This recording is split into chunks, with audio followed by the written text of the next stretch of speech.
आपसे इल्तजा है कि मोहब्बतें बांटें और मोहब्बतें कबूल करें। ये अनाएं, ये हसद, ये बुग़्ज़ ना पालें, एक दूसरे की कुव्वत बन जाएं। जब आप एक दूसरे की कुव्वत बन जाएंगे तो फिर आप देखेंगे आपके रास्ते आसान होंगे, आपकी मंजिलें आसान होंगी, आप एक दूसरे का दुख दर्द बांटेंगे और आप आसानियां ही आसानियां बांटेंगे। और आसानियां बांटने वालों के लिए यही आसानियां हैं।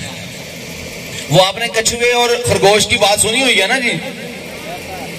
कछुआ क्या करता है, वो सुस्त रवि से चलता है और खरगोश जो है वो तेज होता है, और वो खरगोश जो है वो पीछे रह जाता है क्योंकि वो ओवर कॉन्फिडेंस हो जाता है, और कछुआ अपनी सुस्त रवि के साथ साथ साबित कदम रहता है और मुस्तकिल मजाजी के साथ वो अपनी मंजिल तक पहुंच जाता है।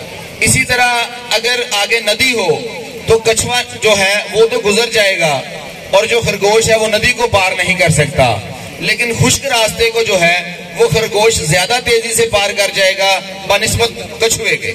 और अगर इसी तरह खरगोश और कछुआ मिलकर सफर को तय करें तो खुश्की पर जो है वो कछुआ खरगोश के ऊपर हो और नदी में कछुआ जो खरगोश है वो कछुए के ऊपर हो, तो देखिए रास्ता और वो मंजिल कितनी आसान हो जाएगी। इसी तरह आप में कुछ खूबियां, किसी में कोई इंग्लिश में अच्छा होगा, वो बायो में उतना अच्छा नहीं होगा, अगर कोई फिजिक्स में अच्छा है तो वो मैथ में कमजोर होगा।